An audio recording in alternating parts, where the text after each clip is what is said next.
Hey everybody, and welcome back to the channel. Listen, I appreciate all the love you guys have been sending our way. And a special shout out to all of you who've joined our YouTube family as members. You know who you are. Your support really means the world, and it helps us keep doing what we do. You're the reason we can keep this thing going, and for those of you who haven't joined yet but you're thinking about it, you know what to do. Hit that link in the description below, check out the details, and come join the party. Now let's talk about something a lot of you have been asking about. INFJs. You ever heard of them? Think you might be one? Well, buckle up because we're diving deep into the world of INFJs, the rarest personality type out there.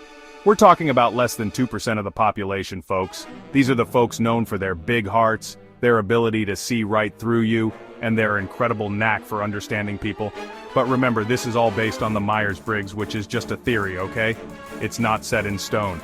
Think of these personality types as general tendencies, not strict labels. Now, let's get started and see if you recognize yourself in these 8 signs of an INFJ.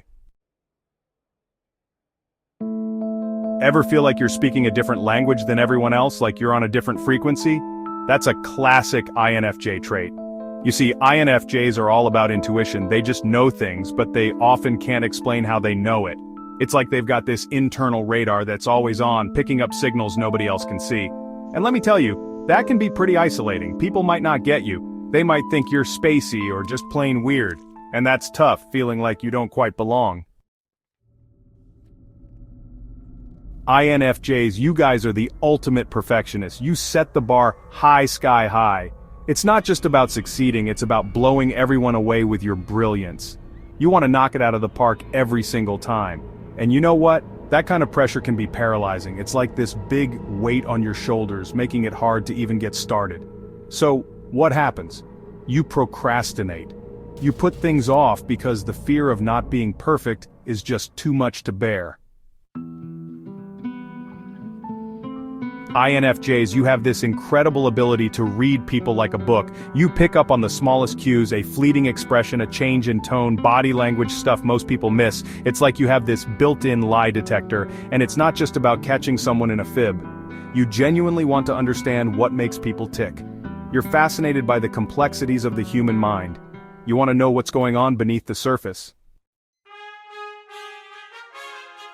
Let me ask you something. How many friends do you have? I'm not talking about acquaintances or people you say hi to on the street. I'm talking about true, deep, ride-or-die friends. If your answer is a small handful, you might be an INFJ. INFJs are all about quality over quantity when it comes to relationships. They'd rather have a few close confidants than a room full of casual friends. They're loyal, they're devoted, and they cherish the connections they have. INFJs, you feel things deeply. And I mean deeply. You can put yourself in anyone's shoes and understand their perspective, even if you've never walked a mile in them. That's empathy on steroids. You don't just sympathize with someone's pain, you practically absorb it. You feel it as your own. And that's a beautiful thing, but it can also be exhausting. It's a lot to carry, all that emotional baggage. Let's be honest, nobody really enjoys making small talk, but for INFJs it's pure torture. Talking about the weather or the latest sports scores, it's like nails on a chalkboard. You crave deep, meaningful conversations. You want to talk about the big stuff, life, death, love, the universe. You want to connect with people on a soul level. So, next time someone tries to engage you in mindless chatter, don't be afraid to steer the conversation in a more stimulating direction. INFJs, you're not just dreamers, you're doers. You have big goals and you're determined to achieve them. You're always thinking about the future, planning your next move. But you're not afraid to learn from the past either. You analyze your experiences, trying to understand what went right, what went wrong, and how you can do better next time. You're always striving for growth, always pushing yourself to be the best version of yourselves.